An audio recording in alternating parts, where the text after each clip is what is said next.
Charles Dickens had once made a visit to Bellevue and had written, "I never felt such deep disgust and measureless contempt as when I crossed the threshold of this madhouse."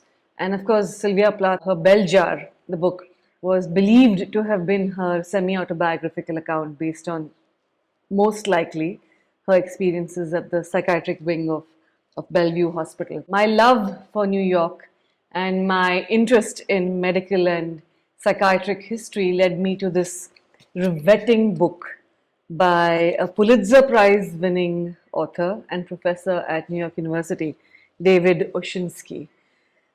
I was really transported when I read this book, and which is why I took a really long time to come out with this book review, because I reread the book and parts of it. And therefore, it was a page turner, especially because I love reading, origin stories.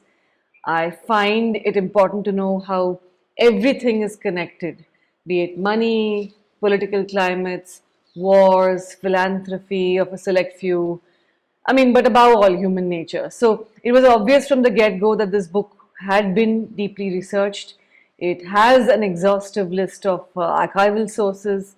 It began at a time when Bellevue was an almshouse in the 1660s. And within the next 300 pages, it took me through 300 years of its history and the people who created this history and who belonged here and to New York. So the author didn't shy away from examining ethical dilemmas and complexities, which is why I loved it even more, because it didn't paint people as black and white, as heroes and villains. The name of the book is Bellevue: 3 Centuries of Medicine and Mayhem at America's Most Storied Hospital. And I thought it was a very provoking read. I learned many new things. I'm going to be highlighting just very few of them here.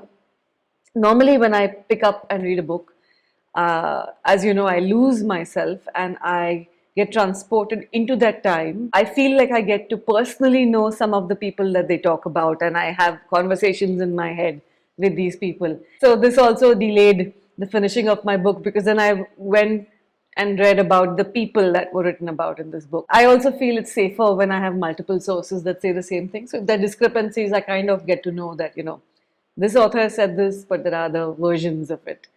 Anyway, and I also land up getting many original documents as a result of that, and read the original because I don't like things being interpreted for me.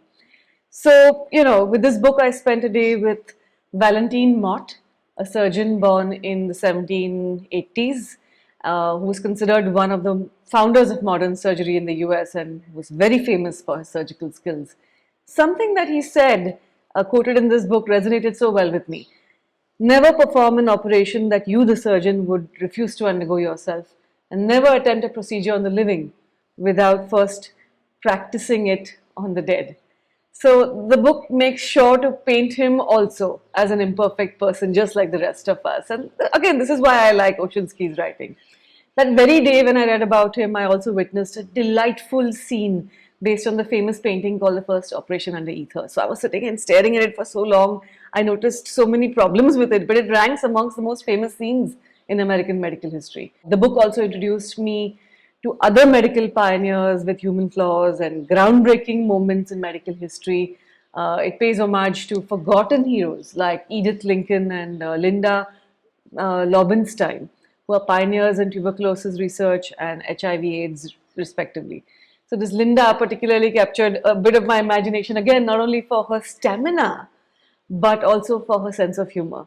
And, her remark about Barbara Streisand, who was going to potentially play her role in the movie, that stayed with me. It said, she'd better clip her damn nails if she's going to do a rectal. And on the other hand, I learned about Nazi associated Werner Forssmann, who was highly ethical and yet highly unethical. And I had to sit with this information and process it, because these paradoxes were there all through the book.